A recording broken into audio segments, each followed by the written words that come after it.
Mientras mis primos y tíos celebraban sus millones en el funeral de mi abuelo, yo estaba allí sosteniendo un sobre arrugado con un solo boleto de avión dentro. Todos se rieron de mí ese día. 5 meses después, estaban rogando por mi perdón. Mi nombre es Brandon Whitmore, y estoy a punto de contarles cómo el peor día de mi vida se convirtió en el comienzo de todo lo que nunca supe que necesitaba. Pero primero, déjenme presentarles a los jugadores en este juego que mi abuelo orquestó desde más allá de la tumba. Estaba Preston, mi primo mayor, parado allí con su traje Armani de $8,000, ya practicando su discurso de CEO para los empleados de la compañía. Stephanie, su hermana, apenas ocultaba su emoción detrás de sus gafas de sol de diseñador, probablemente planeando qué filtro de Instagram capturaría mejor su nuevo yate. Sus padres, Vernon y Beatrice, estaban como buitres que finalmente habían encontrado su festín. La mano de mi tío ya alcanzando los papeles que sostenía el abogado. Y luego estaba yo, el profesor de historia de secundaria que manejó 5 horas en un Honda Civic que necesitaba frenos nuevos solo para despedirme de la única persona en esta familia que realmente me vio. El abuelo Roland construyó un imperio de la nada. Convirtió un solo bote de pesca en Whitmore's Shipping Industries, y todos querían su pedazo de su reino. Todos excepto yo. Solo quería 5 minutos más para jugar ajedrez con el viejo que me enseñó que los movimientos más poderosos son los que nadie ve venir. Ese funeral no fue solo para despedirse de Roland Whitmore. Fue el día en que aprendí que a veces el regalo más pequeño lleva el secreto más grande. Y a veces las personas que se ríen de ti están paradas sobre un suelo que está a punto de desmoronarse bajo sus pies. Mi alarma sonaba a las 5 de la madrugada cada día de la semana, tal como lo había hecho durante los últimos 8 años desde que comencé a enseñar en Lincoln High School en Detroit. El techo de mi apartamento de una habitación tenía la misma mancha de agua que había estado mirando durante 3 años, con forma del estado de Texas, y entrecerrabas los ojos con fuerza. El perro de mi vecino ya estaba ladrando justo a tiempo, y podía escuchar a la señora Chen comenzando sus ejercicios matutinos a través de las paredes delgadas como papel. Esta era mi vida, predecible, modesta, y completamente diferente del mundo en el que había crecido. Verán, ser un Whitmore significaba algo en ciertos círculos. Significaba clubes náuticos y escuelas privadas, casas de verano y carteras de acciones. Pero para mí, significaba elegir entre pagar el alquiler y arreglar la transmisión de mi auto, porque me había alejado de todo eso para enseñar a adolescentes sobre la guerra revolucionaria y la Gran Depresión. Mi padre, Dennis, entendió esa lección. Él fue el único que lo hizo. Papá murió cuando yo tenía 11 años, un ataque al corazón en su escritorio mientras revisaba contratos para la división de su hermano Vernon de la compañía del abuelo. Había pasado toda su vida siendo el responsable, el confiable, el que nunca se quejó cuando Vernon se llevó el crédito por sus ideas. Lo último que me dijo fue: Brandon, no dejes que te conviertan en algo que no eres. Tu abuelo me hizo eso a mí y mira dónde estoy. 3 horas después, se había ido. Mi madre, Grace, recogió los pedazos después de eso. Ella era enfermera en Detroit General, trabajando turnos de 14 horas para mantenernos a flote después de que nos enteramos de que papá había cedido la mayoría de sus acciones de la compañía para ayudar a Vernon a cubrir algunas malas inversiones. Ese era papá, siempre limpiando los desastres de otras personas, siempre creyendo que familia significaba sacrificio. Mamá nunca dijo una palabra amarga al respecto, pero vi cómo miraba a Vernon en el funeral de papá, y entendí que a veces la ira más profunda no necesita palabras. El abuelo Roland era un misterio envuelto en un traje de 3 piezas. Construyó Whitmore's Shipping de un solo bote que compró con su paga de licenciamiento de la Marina después de la Segunda Guerra Mundial. Para cuando nací, él poseía una flota de barcos de carga, almacenes en 12 ciudades, y suficiente dinero para comprar lo que quisiera. Pero aquí está la cosa sobre mi abuelo. Él no creía en dar. Él creía en ganar. Cada tarjeta de cumpleaños venía con un billete de $20 y una nota que decía: haz que valga más. Cada regalo de Navidad era algo práctico, como libros sobre negocios o certificados para cursos en línea de contabilidad. La única vez que el abuelo Roland parecía genuinamente interesado en mí era durante nuestros juegos de ajedrez de los domingos. Comenzó cuando tenía 10 años, justo después de que había ganado el torneo de ajedrez de mi escuela. Apareció en nuestro apartamento un domingo por la mañana, configuró un tablero, y dijo: muéstrame lo que tienes. Perdí en 12 movimientos, pero regresó el domingo siguiente y el siguiente, y eventualmente esos juegos se convirtieron en la única constante entre nosotros. Juegas como tu padre, me dijo una vez, demasiado preocupado por proteger tus piezas, no lo suficientemente enfocado en ganar el juego. Tal vez no quiero sacrificar todo solo para ganar, respondí. De hecho, sonrió ante eso. La primera sonrisa real que había visto de él. Tal vez por eso eres el único que todavía me interesa, Nathan. Preston y Mallory nunca entendieron esos juegos de ajedrez. Preston estaba demasiado ocupado siguiendo al abuelo en la oficina, aprendiendo sobre márgenes de ganancia y refugios fiscales. Había obtenido su MBA de Wharton, el alma mater del abuelo, y nunca dejó que nadie lo olvidara.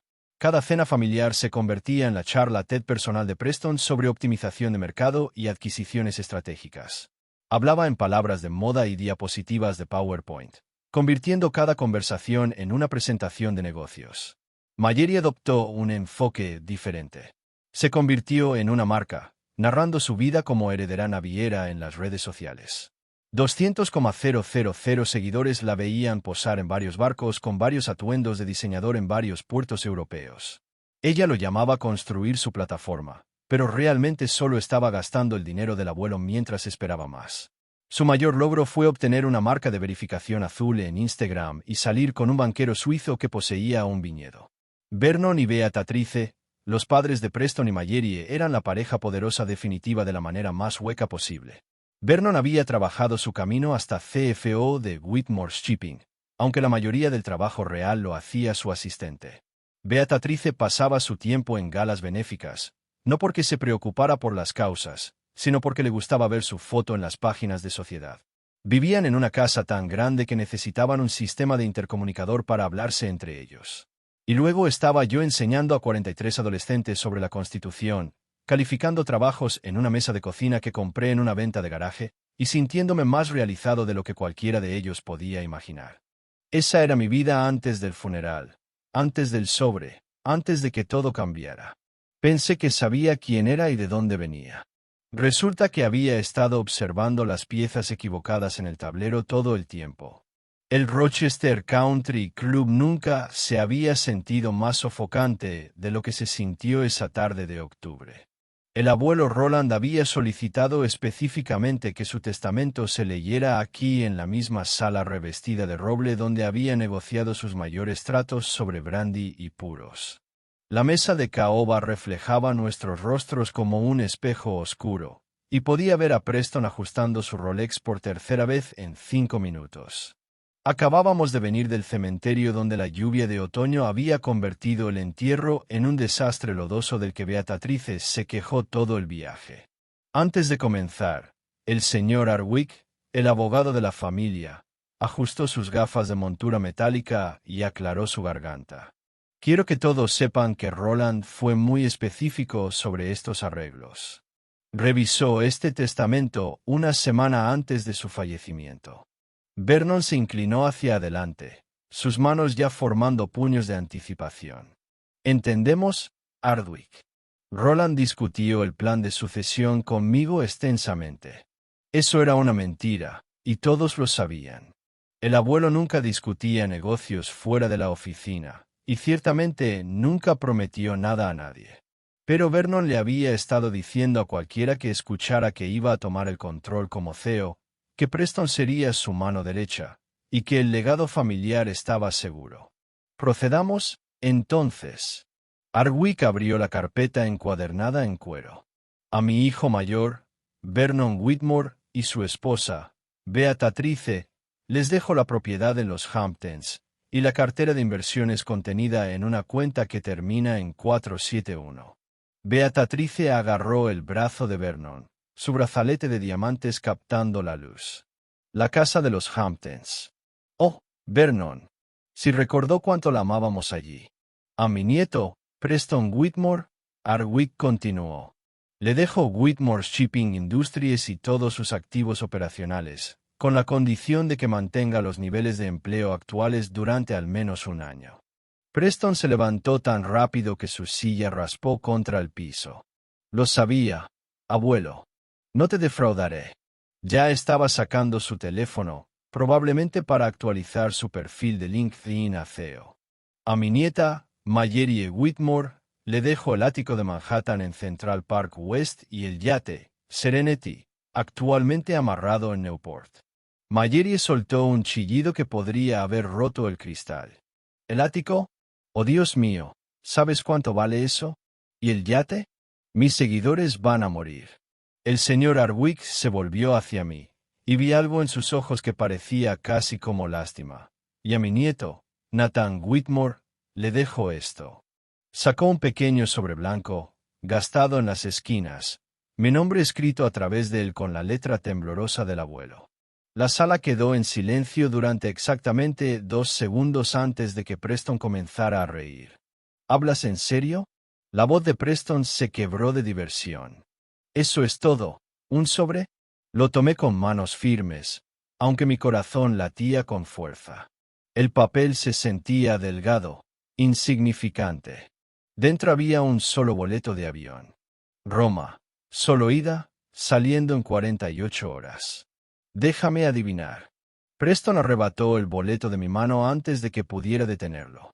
Un boleto de clase económica. Oh, esto es rico. El profesor recibe unas vacaciones. Mayeri ya estaba grabando en su teléfono. Esto es realmente hilarante. Nathan, tu cara ahora mismo. No te preocupes. Tal vez te dejó algunas millas de viajero frecuente también.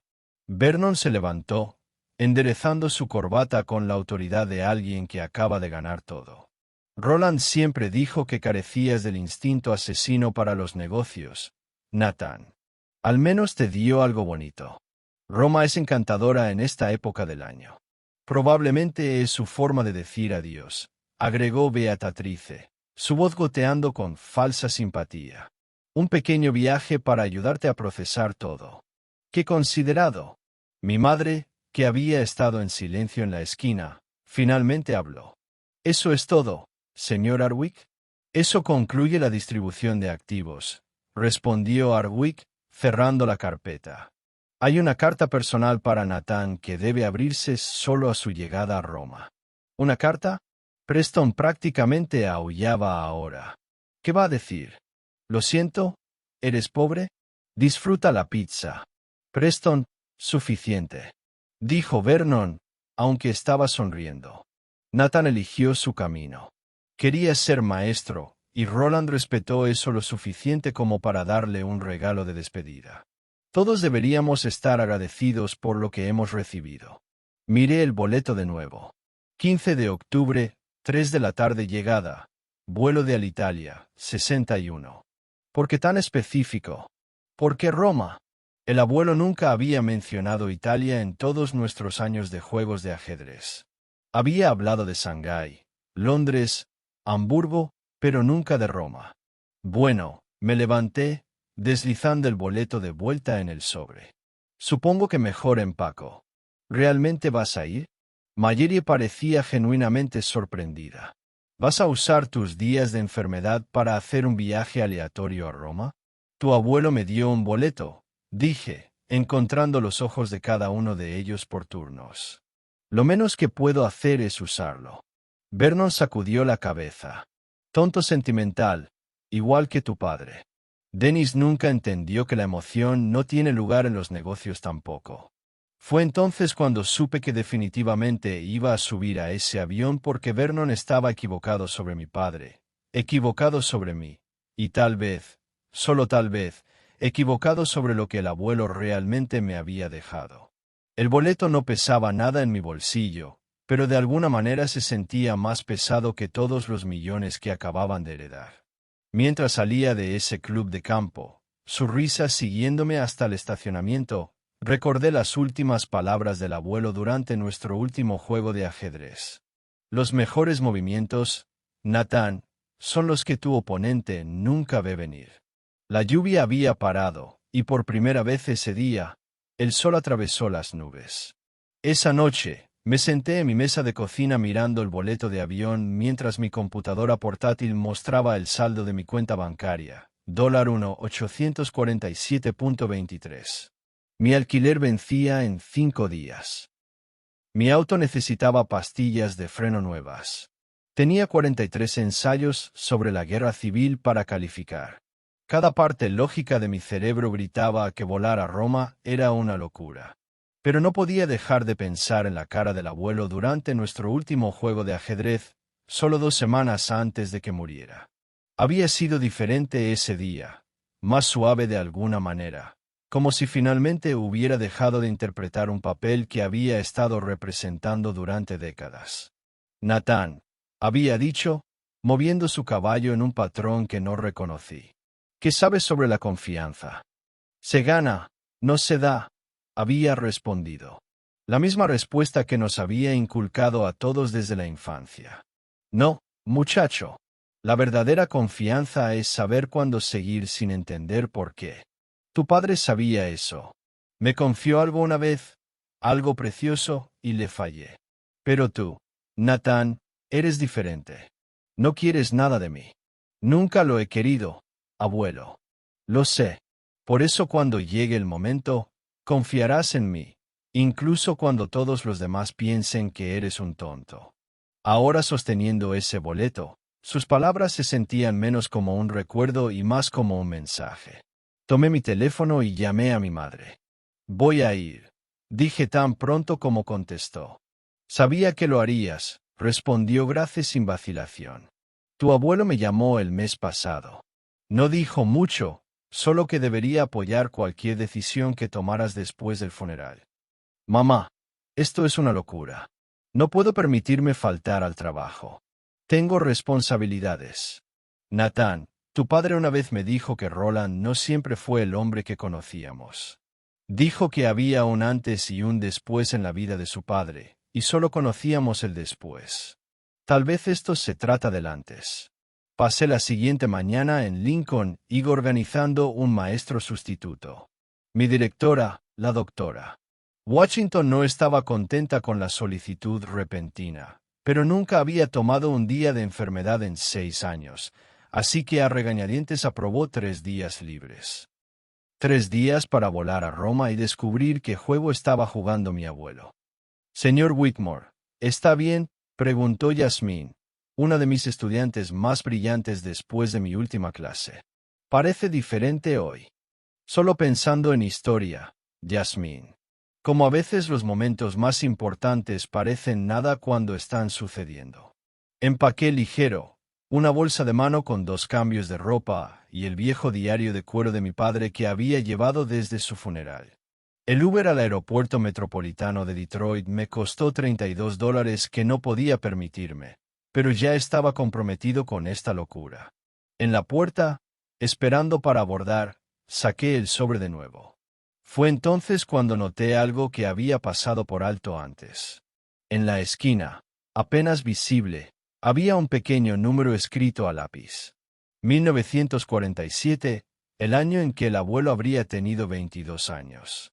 El año después de que había dejado la marina, la asistente de vuelo llamó a mi grupo de abordaje y me puse en la fila detrás de una familia discutiendo sobre arreglos de asientos. La madre estaba tratando de hacer malabares con 2 niños mientras el padre revisaba su teléfono obsesivamente. Gente normal con problemas normales, sin preguntarse por qué su abuelo muerto los había enviado en un misterioso viaje a través del Atlántico. Encontré mi asiento 32B, asiento del medio, en la parte trasera del avión. Por supuesto, Preston había tenido razón sobre que era clase económica. El hombre a mi izquierda ya estaba dormido y roncando. La mujer a mi derecha había reclamado ambos apoyabrazos y estaba viendo una película en su iPad sin auriculares. Mientras el avión despegaba, Detroit encogiéndose debajo de nosotros, pensé en Preston, probablemente ya en la oficina del abuelo, sentado en su silla, sintiéndose como un rey. Mayeri definitivamente estaba publicando fotos del atardecer desde el yate ahora. Vernon y Beatrice probablemente estaban reuniéndose con asesores financieros sobre su riqueza recién encontrada. Y aquí estaba yo, apretado en clase económica, volando hacia un misterio con dinero que no podía permitirme gastar. Pero algo se sentía bien al respecto.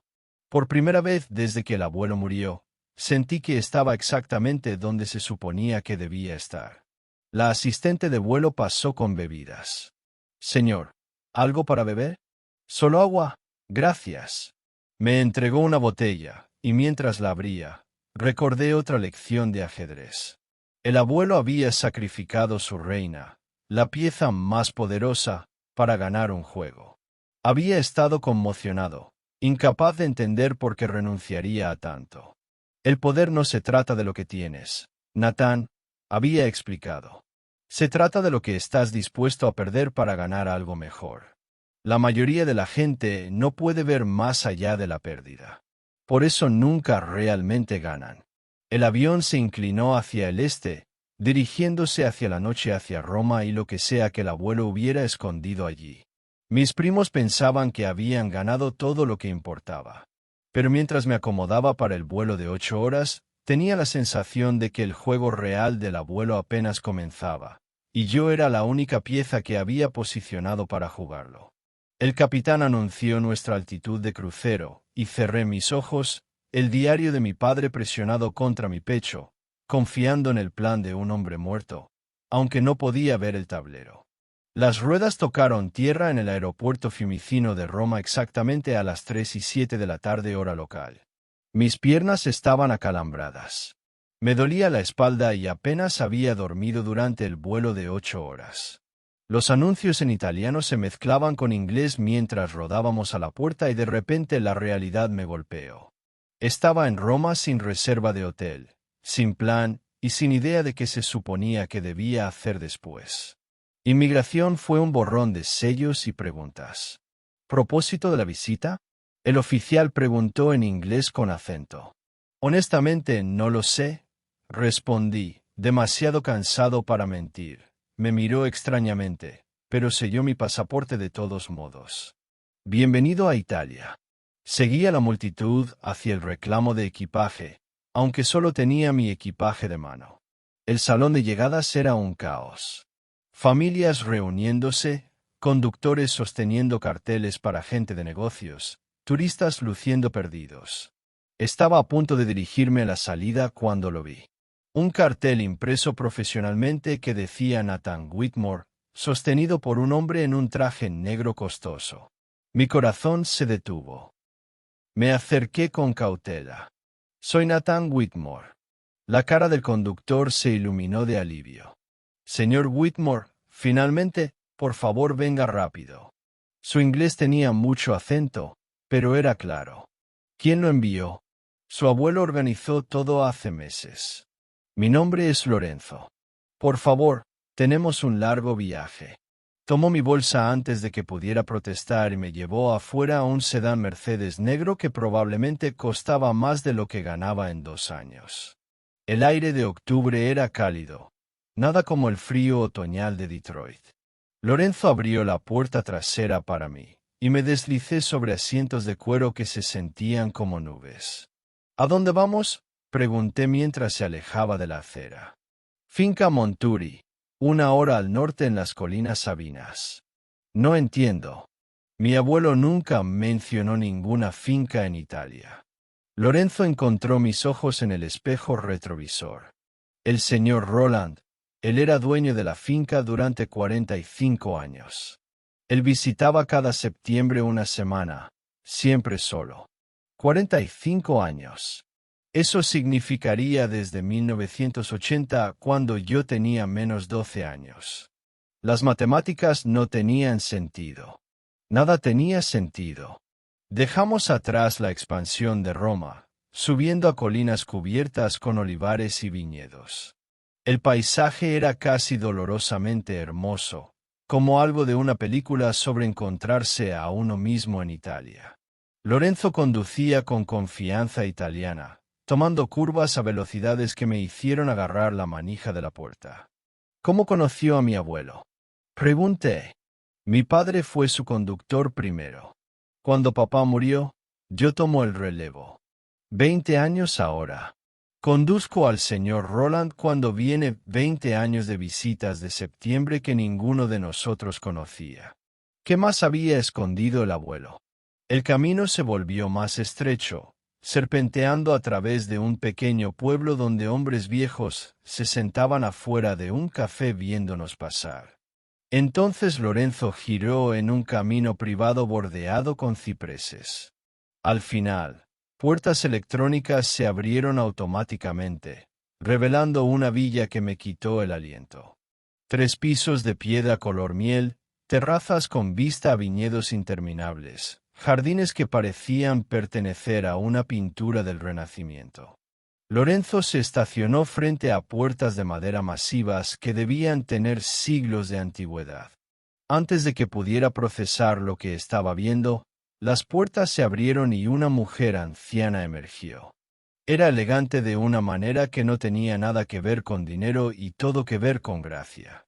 Su cabello plateado recogido en un moño simple, sus ojos del mismo gris acero que los del abuelo.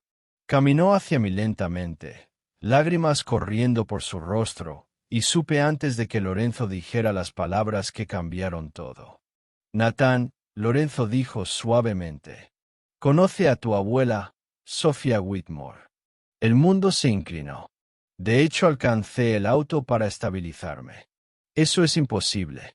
Mi abuela murió antes de que yo naciera. Sophia me alcanzó entonces, sus manos tomando las mías, su agarre sorprendentemente fuerte. Tu abuela americana sí murió, Carol, pero yo estoy muy viva. Su acento era musical, su inglés perfecto pero formal. Estudió mi cara como si la estuviera memorizando. Tiene sus ojos, susurró. Pero el espíritu gentil de tu padre. Entra, Nathan. Hay tanto que contarte. El interior de la villa era elegancia discreta, nada como la mansión ostentosa que Vernon y Beatrice poseían. Sophia me llevó a una sala de estar donde las paredes estaban cubiertas con fotografías. Vi a mi abuelo, joven y riendo, parado frente a una pequeña iglesia, una foto de boda. El abuelo y Sophia, ambos apenas en sus 20 años, radiantes de felicidad. Nos casamos en 1947, dijo Sophia, viéndome procesar todo. Roland había venido a Italia con la Marina. Se quedó después de la guerra para ayudar con la reconstrucción. Nos conocimos en un baile en Roma. Era tan guapo, tan lleno de sueños. Empezamos sin nada, solo unos pocos acres de vides que su amigo nos vendió por casi nada. Sirvió 2 copas de vino de una licorera de cristal. Este es de nuestro viñedo. Heredita lo llamamos herencia. El vino era extraordinario, complejo y rico. No entiendo. El abuelo tenía toda una vida aquí. Más que una vida, Caro. Tenía una familia. Yo, nuestro hijo, Augusto, los nietos que nunca conoció porque eligió Estados Unidos en su lugar.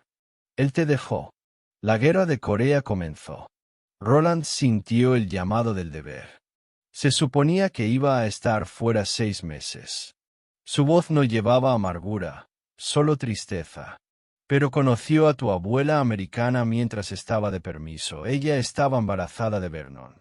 Un hombre honorable se habría divorciado de mí, pero Roland no podía soportar renunciar a ninguna de las 2 vidas, así que mantuvo ambas separadas, secretas. Mis manos estaban temblando. Vivió una mentira completa. No, Nathan, vivió 2 verdades. Nos amaba a ambas de diferentes maneras. El viñedo creció, se volvió exitoso. Enviaba dinero, visitaba cada año, pero no podía elegir hasta ahora. Caminó a un escritorio antiguo y sacó una carpeta gruesa. Whitmore Vineyards International. $47 millones en activos. ¿Es todo tuyo, Nathan? Fue muy específico. No Vernon, no Preston, tú. Los documentos que Sophia me entregó eran abrumadores. Escrituras, contratos, estados de cuenta bancarios, todo probando que mi abuelo había construido un imperio completamente separado en este lado del Atlántico. Pero lo que más me golpeó fue el vídeo que reprodujo en una computadora portátil vieja grabado solo un mes antes de que el abuelo muriera. Su rostro llenó la pantalla, y por primera vez se veía en paz. Nathan, si estás viendo esto, entonces confiaste en mí lo suficiente para tomar el vuelo. Bien. Siempre fuiste el único que entendió que algunas cosas importan más que el dinero. Tus primos obtuvieron lo que siempre quisieron de mí, la apariencia del éxito. Pero las apariencias pueden ser engañosas. Whitmore Shipping ha estado sangrando dinero durante 3 años. Lo he ocultado en los libros, pero Preston está a punto de heredar un desastre. El ático tiene 3 hipotecas. El yate está arrendado. La finca de los Hamptons. El banco posee el 70% de ella. Les di exactamente lo que me mostraron. Valoraban premios huecos que se ven dorados desde afuera. Se inclinó más cerca de la cámara. Pero tú, Nathan, me visitabas cada domingo solo para jugar ajedrez. Nunca pediste nada. Nunca maniobras para posicionarte. Elegiste enseñar sobre el dinero porque querías propósito. Así que te estoy dando lo que nunca pediste. ¿Verdad? Familia. Y sí, riqueza que es realmente real. El viñedo produce 2 millones de botellas al año. La villa ha estado en la familia de Sofía durante 300 años. Tu tío Augusto ha estado manejando las operaciones, esperando conocerte. Tus primos Marco y Elena son buenas personas criadas correctamente. Nada como Preston y Mallerie. Esta es tu verdadera herencia. Una familia que valora el trabajo, tierra que produce algo real, y un legado construido sobre la verdad, no mentiras. Hizo una pausa. Esa mirada aguda familiar regresando a sus ojos. Oh, y Nathan, tu próximo movimiento es tuyo para hacer, pero aquí está mi consejo. Preston va a llamar dentro de un mes, rogando por ayuda. Sé más amable con él de lo que él fue contigo. Eso es lo que te hace mejor. Jaque mate, muchacho. La pantalla se oscureció. Sofía apretó mi hombro suavemente. Hablaba de ti constantemente, dijo. Cada visita, historia sobre su nieto, el maestro que eligió significado sobre dinero. Pasé 3 semanas en Italia, aprendiendo todo.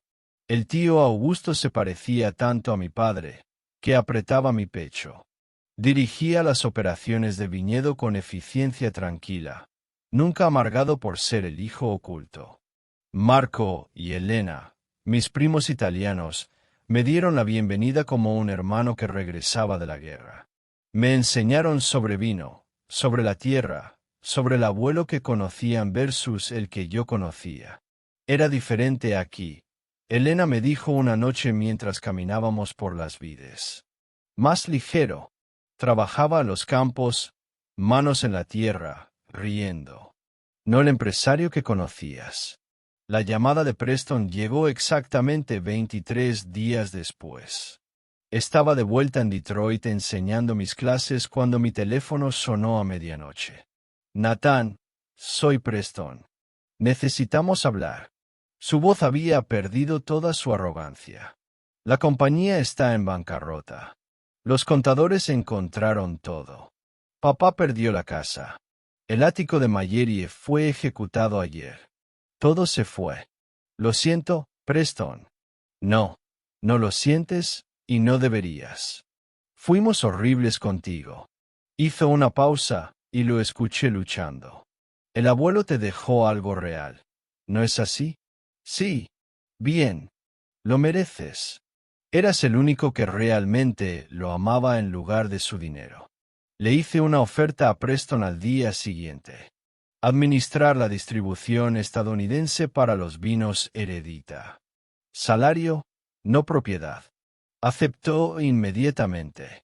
Mallerie tardó más en tragarse su orgullo, pero eventualmente también se recuperó. De hecho, es buena en marketing cuando está vendiendo algo real en lugar de solo ella misma. Está comprometida con el hijo de Lorenzo ahora, viviendo en Roma, aprendiendo el negocio desde cero. Vernon y Beatrice se mudaron a un pequeño apartamento en Nueva Jersey. Vernon encontró trabajo como tenedor de libros. Beatrice consiguió un trabajo en Nordstrom. No me hablan, pero Preston dice que en realidad están más felices, obligados a confiar el uno en el otro en lugar del dinero. Mi madre se mudó a la casa de huéspedes en la propiedad de California que compré con mi primer pago de distribución. Se retiró de enfermería y pasa sus días pintando. algo que siempre había querido hacer pero nunca tuvo tiempo. Y yo, todavía enseño, pero solo a tiempo parcial ahora.